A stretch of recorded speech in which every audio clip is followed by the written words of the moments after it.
Karena belakangan kan kita tahu bersama ya banyak penagihan-penagihan yang ya tidak sesuai dengan koridor syariah lah. OJK sendiri itu meminta report juga kepada para DPS. Iya. Jadi apakah fungsi pengawasan dijalankan?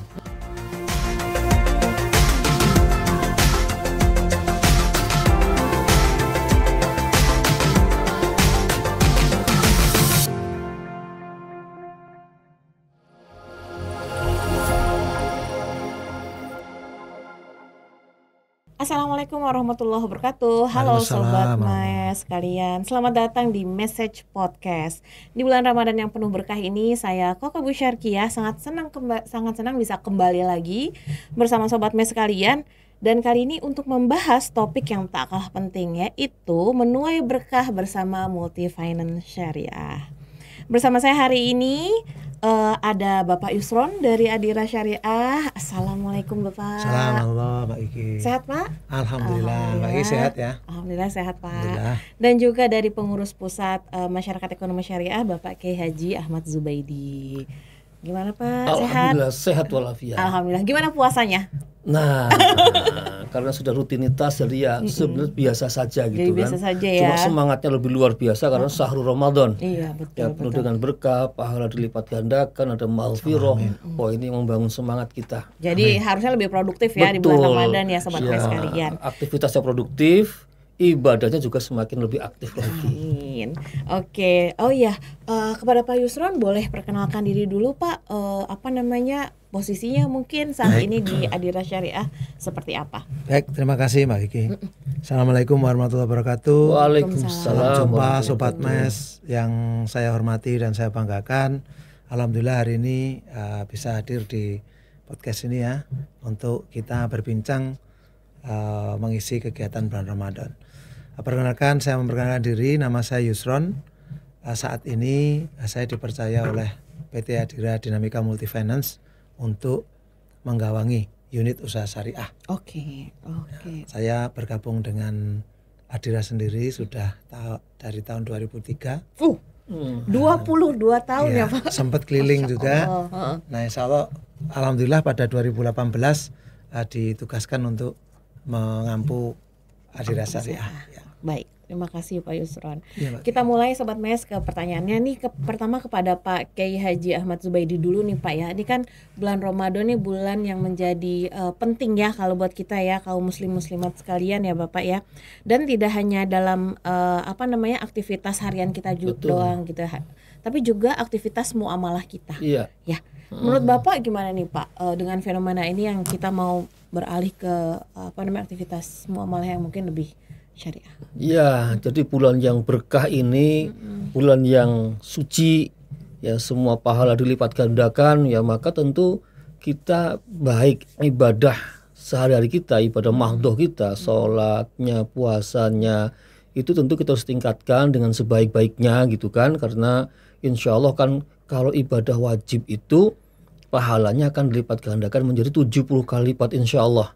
Yang sunnah-sunnah insya Allah dikasih pahala seperti mengerjakan ibadah wajib. Wah ini luar biasa kan.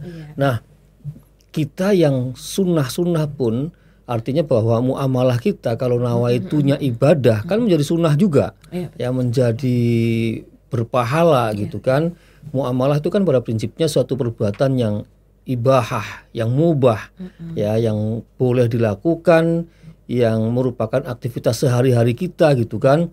Namun demikian, muamalah ini kan juga ada ketentuan, ada yang dijelaskan dalam Quran, dalam Sunnah, dalam fatwa-fatwa ulama, dan tentu saja dalam fatwa MUI, fatwa DSN gitu kan.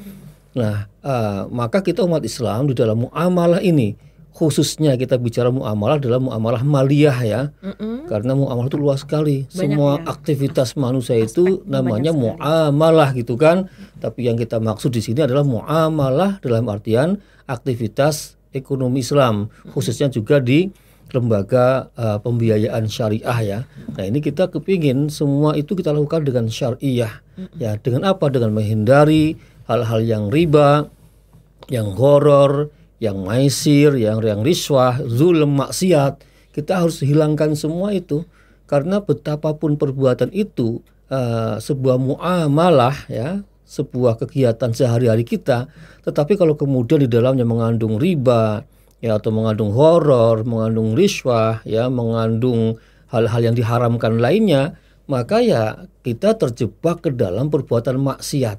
Ya, di mana kita mengerjakan perbuatan yang dilarang, maka pada saat itu kita mengerjakan hal-hal yang maksiat.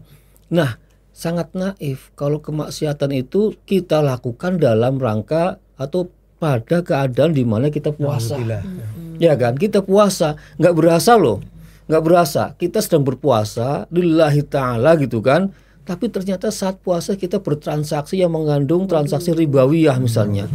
Nah ini kan hati-hati nih. Kecil-kecil tapi bisa juga terjadi di banyak hal ya. Banyak hal, makanya mesti hati-hati. Ya. Ada ribanya, ada horornya, ya kan? Ada maisirnya. Nah ini penting diperhatikan, ya kan? Kadang-kadang kan karena mungkin ya kita ini ya tadi kepingin di bulan Ramadan lagi banyak rezeki umpamanya, ya. Kepengen beli sesuatu nih, ya, yang DP dulu, DP. Tapi kemudian akadnya itu akad non syar'i. Nah, kan kita terjebak kepada perbuatan yang melanggar syariat gitu ya, yang maksiat berarti. Ini jarang disadari oleh banyak orang. Ya kan, kenapa? Karena ya itu memang sudah keseharian kita bertransaksi yang kita tidak memperhatikan aspek-aspek syar'inya, maka keterusan Ramadan pun ternyata masih transaksi yang mengandung riba tadi. Jadi Ramadan tuh bisa banget jadi sarana kita untuk lebih aware ya, ada syariah awareness lah. Jadi kita punya kesadaran syariah yang tinggi, kita berlatih. Ya, barangkali mungkin ada banyak dari teman-teman kita yang belum bisa meninggalkan 100% transaksi konvensional ya. Tapi mudah-mudahan di Ramadan ini forum latihan. Ya, latihan kita melakukan transaksi yang syar'i, yang dengan muamalah yang benar gitu kan. Dan ini nanti kita akan merasakan pengalaman, experience ya. Itu bahasa Inggrisnya ya.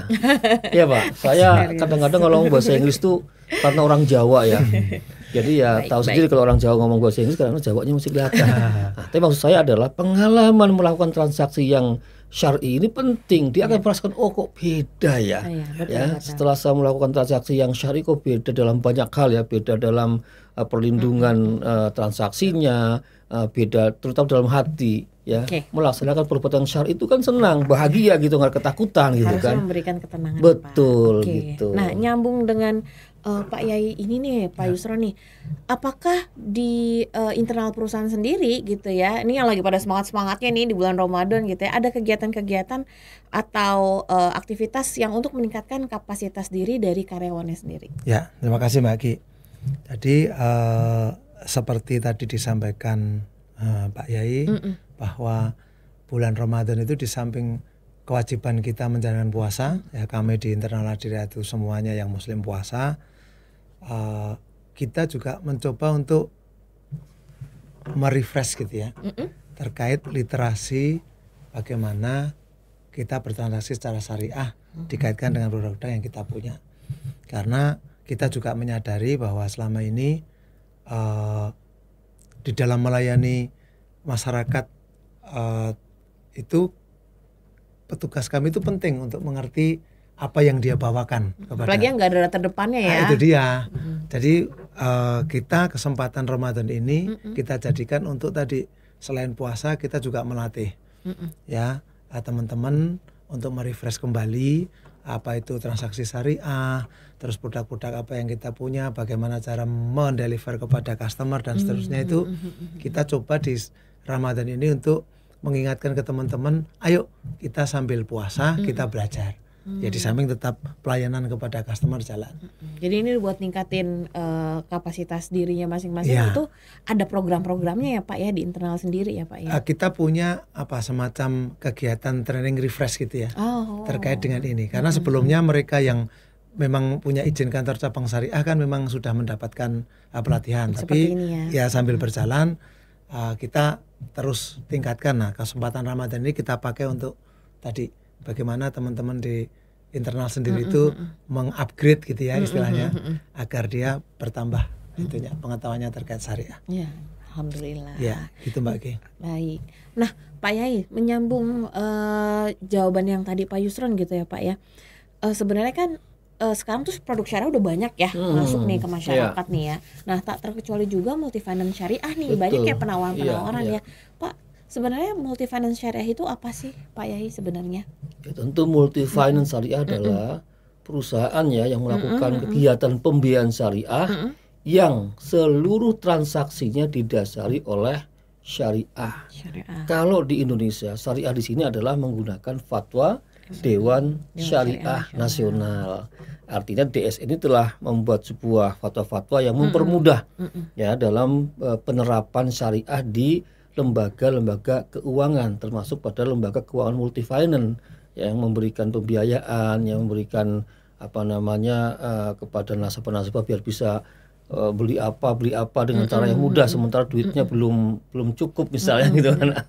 Tapi didasari oleh syariah. Akadnya apa Pak biasanya? Ya, akadnya yang banyak tentu murabahah ya. Itu paling banyak murabahah ya.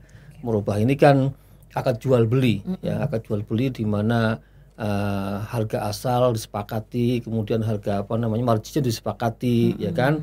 Lalu dengan adanya margin inilah kita bisa menghindari riba.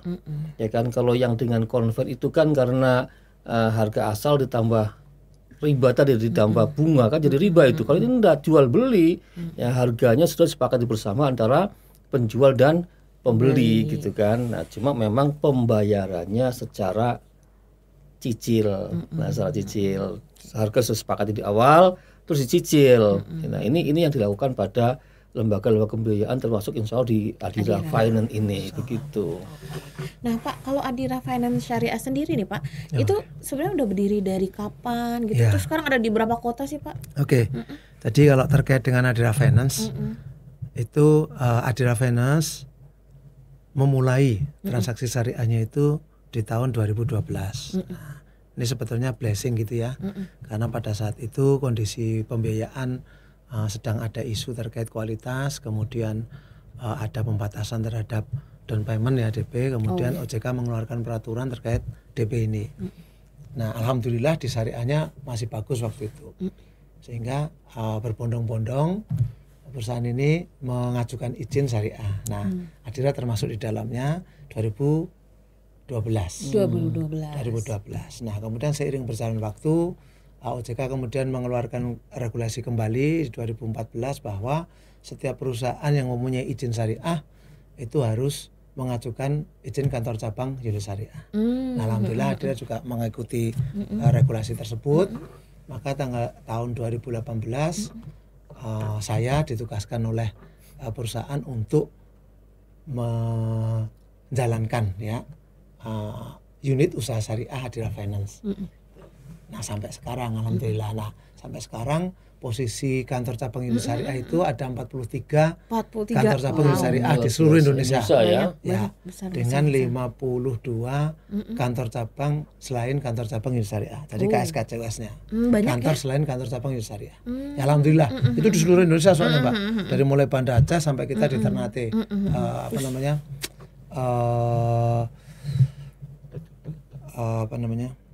Jadi banyak betul ya. Maluku ya. Saya Maluku. Tapi belum sampai Jayapura. Belum sampai ke Papua. Ya, jadi posisi 43 dan 52 tadi itu posisinya masih Aceh sampai Maluku aja, belum sampai Jayapura. Papua yang bagus itu Pak, di Papua Barat. Sekarang Papua Barat Daya, Sorong itu mayoritas orang kita banyak pendatang ya. Pak, DPS-nya siapa aja Pak? Nah, kebetulan salah satu perbedaan syariah dengan konven itu bahwa di syariah itu ada Dewan Pengawas Syariah namanya. Itu adalah kepanjangan tangan dari tadi Dewan Syariah Nasional, Majelis Ulama Indonesia, untuk ikut mengawasi apakah satu perusahaan itu berjalan sesuai syariah enggak gitu ya. Nah, Pak, di kami kebetulan saat ini ada 3 DPS diketahui oleh Prof Fatur Rahman Jamil, kemudian anggotanya adalah Prof Nur Ahmad, kemudian dengan Bu Rini Fatma. Nah, jadi ada 3 DPS saat ini. Oh, jadi ini ya Pak ya, ini benar-benar DPS-nya mengawasi agar berjalan sebagaimana mestinya ya. Tugas mereka adalah tadi menjadi kepanjangan tangan DSN untuk melihat apakah benar si perusahaan ini menjalankan prinsip-prinsip syariah sesuai dengan fatwa yang telah dikeluarkan oleh DSN sendiri. Baik. Nah kalau Pak Yai, pengawasannya sebenarnya misalnya dari sisi Dewan Pengawas Syariah tuh gimana sih Pak biasanya Pak? Ya, tentu pengawasannya adalah pada semua akad-akadnya itu akan diawasi oleh DPS, namanya Dewan Pengawas Syariah. Yang Dewan Pengawas Syariah ini adalah kepanjangan dari DSN. Di perusahaan, DPS itu organ perusahaan, organ perusahaan, tapi kepanjangan tangan dari DSN. Nah, mengawasi bukan hanya pada transaksi, tapi juga semua proses. Bahkan dalam proses marketingnya juga diawasi. Ini jangan-jangan marketingnya caranya gimana gitu kan. Dan kalau di pembiayaan kan ada penagihan ya Pak ya. Ada. Nah, tentu ini juga menjadi concern DPS. Karena belakangan kan kita tahu bersama ya banyak penagihan-penagihan yang ya tidak sesuai dengan koridor syariah lah. Nah ini juga harus menjadi ranah daripada DPS. Juga terkait dengan keuangan juga DPS ikut memperhatikan itu.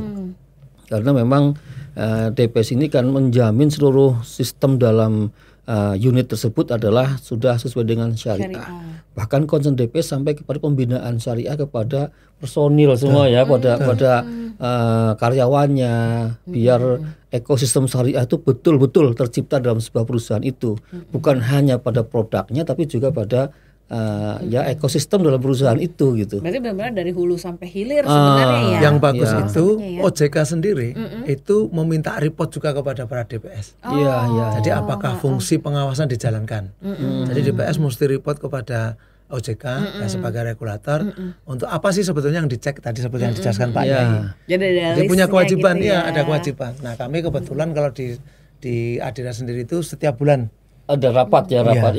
Jadi kami dipanggil sama DPS. DPS untuk melaporkan bulan ini sudah gimana. Itu tiap bulan ya Pak ya. Nah, sebetulnya mandatorinya setahun hanya 2 kali, tapi karena DPS kami agak aktif pengen tahu ya, pengen ngerti seperti apa, apakah memastikan. Saya kenal semua DPS-nya itu. Pak Yai kenal ya? Saya kenal Pak Prof. Fatur Rahman Jamil itu pembimbing disertasi saya. Masya Allah. Iya.